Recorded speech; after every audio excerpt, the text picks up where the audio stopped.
In this video, we make the ETM RTR even more send ready than ever before. 25% stiffer suspension, oh yeah. You know what I mean?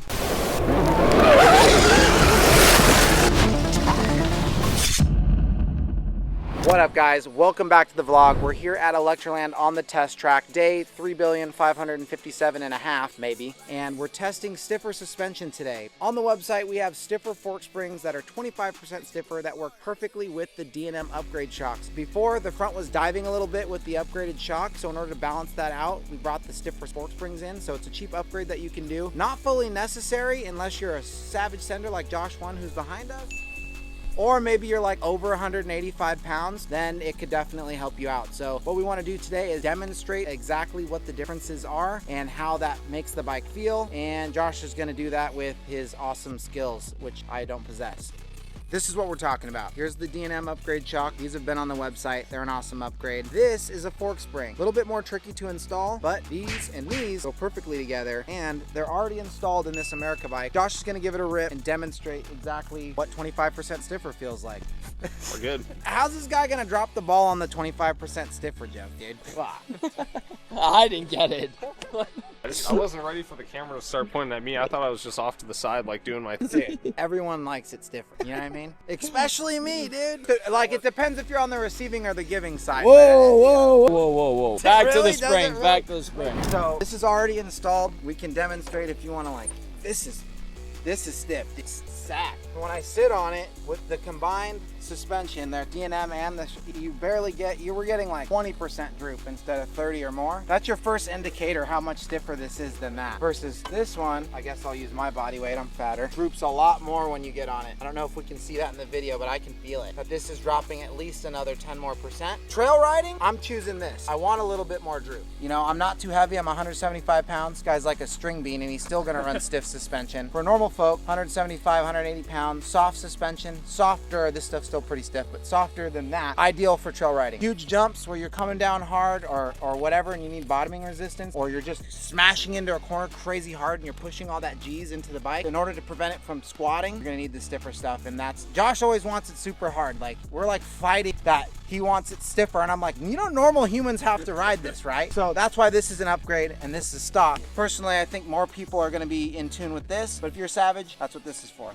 So this is why we have engineers, right? So I'm the sales and marketing guy. I head up a lot of like what we're gonna do, what's trending, what's hot, that kind of thing. Then we have smart people like Josh who go, that's not how that works. And that's why he's here to explain how we should be checking the sag and whatnot, and so he's gonna explain. Following up on what Austin said, one of the often overlooked things with tuning is making sure the front and rear of your bike is balanced, and we're not just talking weight, we're talking suspension action. So we want our bike staying relatively level when we're going through like chop, coming into corners, things like that. We don't want the front end diving, we don't want the back end sagging down. If you watch the pros like Chase Sexton, Jet Lawrence, those guys, you'll notice their bike is very balanced. It's not moving forward and back a whole lot, it's relatively balanced around the track. So with these stiffer fork springs and now this D&M shock in the back, we needed to stiffen the fork springs just a bit as well. Now we have a balanced bike. See, when I put weight on, you can see the bike drops relatively evenly front and rear. So when you're checking this, you want to make sure that you're standing. You don't want to necessarily do it sitting, because where you put your weight on this affects the balance of the bike. That's the part where I did it wrong. Don't listen to Austin, he did it wrong. So when you're checking sag or things like that, you usually want to do it standing up with your feet on the pegs, not putting your butt on the seat, because that can vary where your weight bias is on the bike. So if we check it that way, we can see bike drops evenly. That's a good starting point. You could have a little bias one way or the other, but that's usually a good starting point to get your handling right and just a point to tune from. So this track is dry as a bone and rock hard, 25% hard. No, actually, real shit, this is what sucks. Summertime, it's hard, it's dusty, and if I want to bring the tractor up here, we're just gonna pulverize this into moon dust. Track's kind of stuck until we either get rain or we like get a water truck. So you guys need to buy more RTRs and RTR parts so we can afford a water truck so we can make a cooler track. So basically, we're too broke for that. So we're stuck with the same track and it's just gonna erode away into nothing, and that's Josh's problem, not mine. Cool. People to buy more RTRs, do you guys want me to keep crashing? They do, actually. Like, yeah, that makes for better vlogs, man. Look at my fucking golf cart, dude. Do I look like I can afford a water truck? Yummy, bro.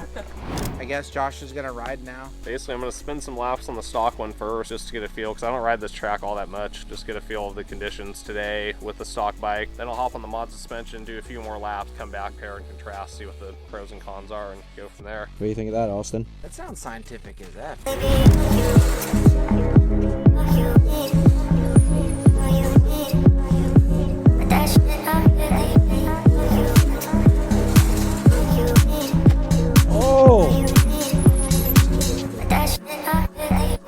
He wants to go hit the triple with his stiffy.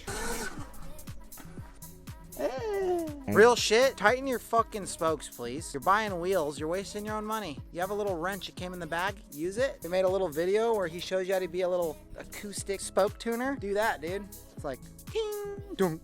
Every ride, check your wheels. Or else you can't do that. I don't care what kind of bike you have. If it's a full-size bike, a mini bike, whatever, check your spokes every ride. That's a thing. You're wasting your money. The wheels don't bend if you have tight spokes. Real shit. Swear to God. You've seen the jumps I've been hitting. I'm still on my stock wheels. I've never replaced them. It's free, dude. You know what I mean? Check your spokes, lube your chain. Literally lube your chain, please. That's how important Dude, it you is don't to go be in dry, bro. It makes them cry. Yeah, that's right.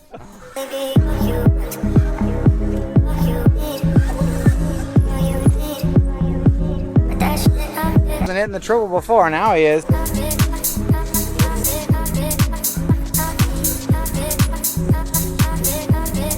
It's so fat, dude. It's crazy. Can you like tell though? Like I'm standing here. I'm 5'10". That's like he's 6 foot off the ground. Easy. How's it feel? That's a big jump. Pretty good. You could probably tell on this bike I'm jumping the triple and I wasn't on the other. Probably could. Going back to the stability thing, having that little bit stiffer fork spring and shock spring coming off the lip, I'm not like getting into the bottom end of the travel or bottoming out. So it's a lot more consistent with how it's coming off the lip. And when I'm landing, I'm not blowing through the stroke as much and like hitting the stop. So it's a lot more controlled on the landing. A lot more comfortable on like the bigger jumps on this bike, and also like settling into corners. It might be hard to see on the camera. You might be able to tell, but I'm able to like come into a corner, sit forward, set my leg out, and basically never move it again. I'm just in one position all the way around the corner. That's because the bike's stable. I can just set it, get back on the gas, and go around the corner and not have to have any wallowing or anything. So if you're kind of pushing into the corner hard, or you're like slamming into braking bumps hard, having these stiffer springs is going to be a lot better for you, a lot more stability.